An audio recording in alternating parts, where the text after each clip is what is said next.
اگر دل سلامت ہو تو خدا کی قسم والدین کی خدمت میں جو مزہ آتا ہے دنیا کے کسی کام میں اللہ نے وہ مزہ. یہ تو ہمارے دل خراب ہو گئے نا.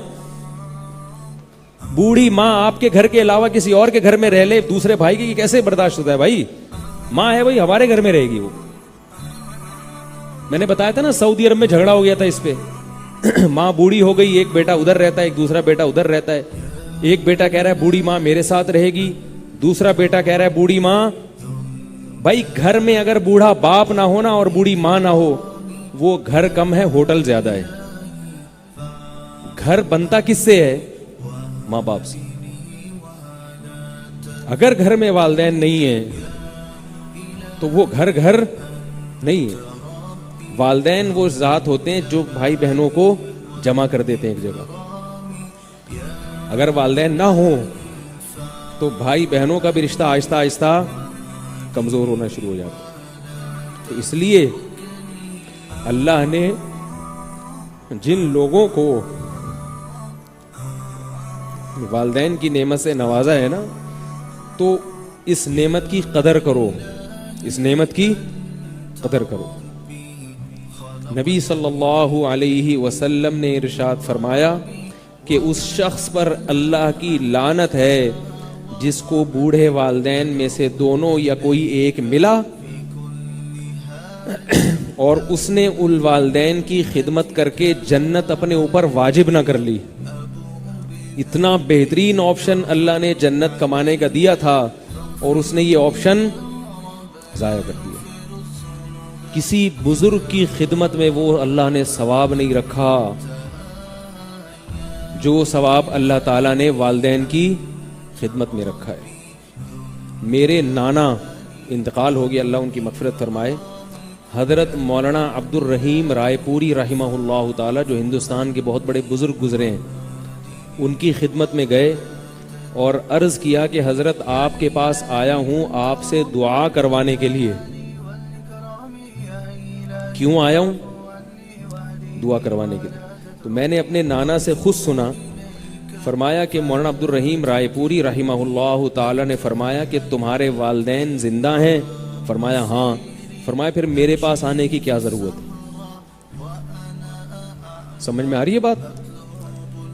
پھر میرے پاس آنے کی کیا ضرورت ہے؟ ان کی خدمت کر کے ان سے دعا لو. تو اس لیے یہ بات خوب اچھی طرح ذہن میں رکھیں کہ والدین کسی کی اگر گھر میں موجود ہوں تو اس سے بڑا سرمایہ نہیں ہے کسی کے پاس. تو دل بھی چاہتا ہے. ہمارے خاندان میں خاتون کی شادی ہوئی, نکاح ہو کے دور چلی گئی, وہ دوسرے شہر آ گئی. ظاہر ہے عورت ہے بیچاری, رخصتی ہوگی, اپنے والدین کے شہر کو چھوڑ دیا اس نے. میری محرم رشتہ دار تھیں وہ, میں ان سے ملنے جایا کرتا تھا. تو وہ کہتی تھیں کہ مجھے شادی بھی اچھی جگہ ہوئی, ان کی بڑی خوش تھیں. وہ کہتی تھی مجھے صرف ایک تمنا ہے کہ کاش میری بوڑھی ماں اور باپ میرے ساتھ رہے. عورت ہے, شوہر کے گھر میں عورت خوش ہوتی ہے نا زیادہ. کہہ رہی ہے میں تو نہیں جا سکتی, میرے نکاح ہو گیا, ایک اللہ تعالیٰ کا نظام ہے, لیکن کاش میرے والدین, یعنی یہ سہولت اللہ نے بیٹوں کو دی ہے, بیٹیوں کو نہیں دی. اس پہ افسوس کرتی تھی وہ, کاش میرے والدین میرے ساتھ رہیں اور میں ان کی خدمت کروں. تو اس لیے اگر دل زندہ ہو اور دل سلامت ہو تو انسان کی خواہش کیا ہوتی ہے؟ بولو نا بھائی. حسن بصری کہہ رہے ہیں میری ماں اور میرے باپ کی صورت میں میرے لیے جنت کے 2 دروازے کھلے تھے اور ایک کے موت ہونے سے آج جنت کا دروازہ بند ہو. ماں باپ کی خدمت, ماں باپ کی شان پوچھنی ہے تو ان سے پوچھئے جن کی سروں سے یہ باغ ڈھل چکا ہے, جو ترستے ہیں کاش ہم اپنے باپ کی شکل کو دیکھ سکتے, جو ترستے ہیں اپنے بابا کا نام لیتے ہوئے, جن کے سروں پہ ماں اور باپ کا سایہ نہیں ہے, ان سے پوچھئے ماں باپ کی قیمت کتنی ہوتی. حسن بصری کہتے ہیں یہ جنت کے 2 دروازے کھلے تھے, میں ماں کی خدمت کر کے، میں اپنے باپ کی خدمت کر کے اللہ کی جنت میں داخل ہو سکتا تھا. آج ماں کے مرنے سے میرے لیے ماں نہیں مری، میرے لیے ماں نہیں مری، میرے لیے جنت کا ایک دروازہ بند ہو گیا ہے. اب جنت میں جانے کے لیے میرے پاس صرف ایک ہی دروازہ. ماں باپ کی موجودگی کو اللہ کی رحمت سمجھیے، اس کو غنیمت جانیے، اس کو غنیمت جانیے.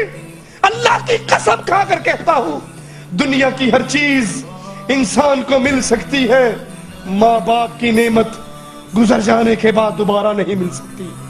اپنی بیویوں کے لیے ماں کو ٹھوکریں مارنے والوں، اپنی بیویوں کے لیے ماں سے ناراض ہونے والوں، تم ایک بیوی کو طلاق دے دو، دوسری بیوی مل جائے گی.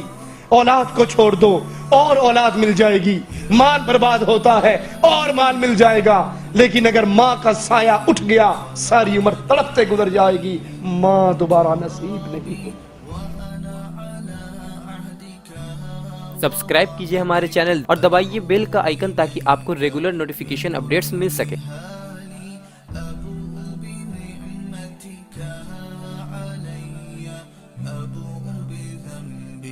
فارحم علي فاغفر لي